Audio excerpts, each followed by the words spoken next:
And I'm back.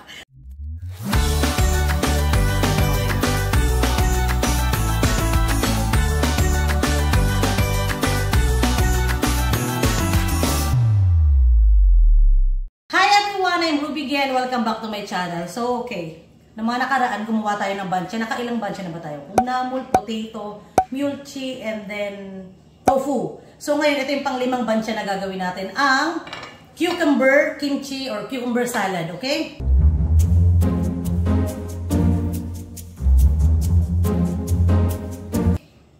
So sa pangalan pa lang, ang number one main ingredients natin ay ang cucumber.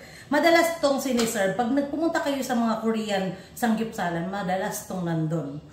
Ito kasi pang refreshing siya. Di ba? Nakaka-refresh. So anyway, let's start. Sobrang bilis lang nito. Cucumber, onion leeks, bawang dito ka naman. Ay, bawang. Sibuyas pala to, sibuyas.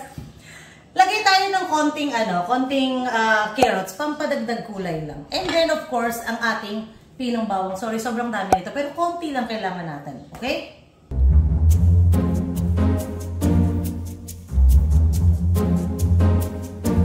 So, ang una natin gagawin ay slice natin tong ating carrots. Ayan. Mga tamad-tamaran lang. Ayan. Diba, nakalimang bansya na tayo. Sa limang bansya na yun, ako, pwedeng-pwede na kayong gumawa ng sangyupsal sa bahay nyo or mag-serve ng Korean main dish tapos ang dami yung side dish. Diba, ang syala. So, syala.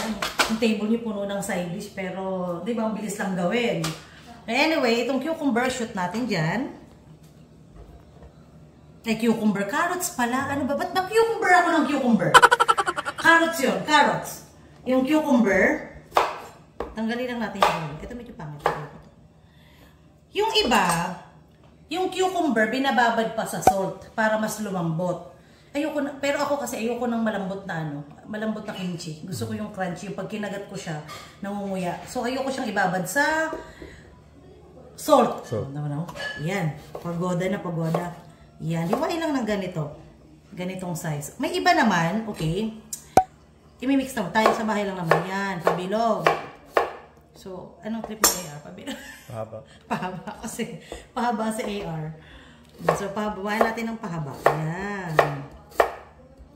Isang pipino lang po ito, no? Hindi po ito pala. Hindi po ito ang pipino ng natin. Yung Tagalog na pipino. Oops, may tawag ako. Pause.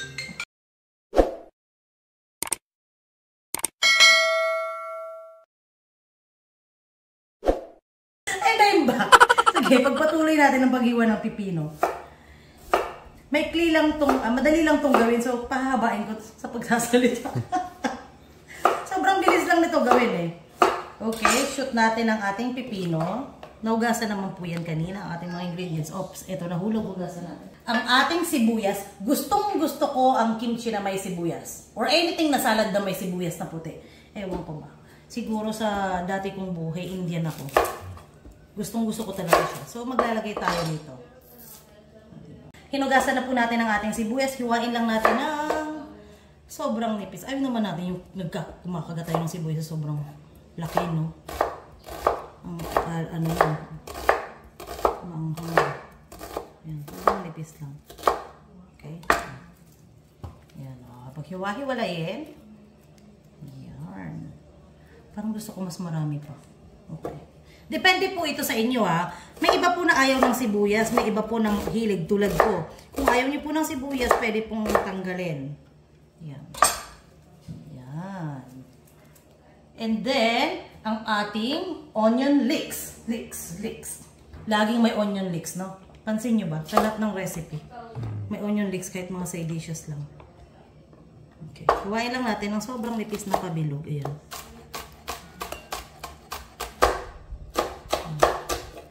Lagay ang ating onion leeks. Okay. Mix ng konti para naman maghalo-halo na sila bago natin ilagay ang ating sauce. Okay. Ayan. Di ba ang ganda ng kulay pag may carrots? No? Ang ating bawang, ito siya.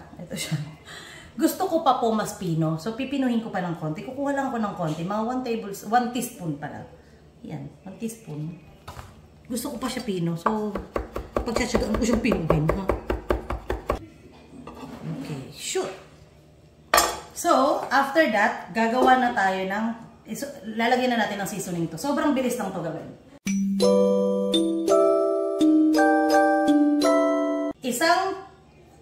Isang kutsara, 1 tablespoon of soy sauce. Paki-check lang po hindi ko pala to na-explain kanina. Wait lang, kukuha ako para makita yung pinagkaiba. Iba-iba po ang klase ng toyo. Diba? Tulad mo to. Rich and savory, rich and mellow. Iba-iba po ang klase ng toyo. Parang the usual toyo natin, or toyo ng ibang bansa din. May hindi ganun kaalat, may maalat, may toyo na pang soup. Eto pa pala. Pakita ko na lahat. Ayan. May toyo na pang soup, may toyo na hindi maalat, may toyo na maalat. No? So ngayon, tikman nyo yung toyo nyo. Alamin nyo muna kung anong klaseng toyo ang gagamitin nyo. Hindi ko pa po na-try gumawa ng kimchi na gamit ang toyo natin. Yung Silver Swan soy sauce, ganon, Kikuman. Hindi ko po yun na-try. So hindi ko po alam kung anong lasang kalalabasan nun. Ngayon, pag mga Korean or another country na soy sauce ang gagamitin nyo, tikman nyo muna. Pag sobrang alat, syempre, bawasan nyo. No? So, eto, para lang din sure ako, do alam ko naman middle to, eto kasi hindi. Konti lang, siguro mga 1/2 tablespoon na lang pala, para lang sure. No? 1 tablespoon.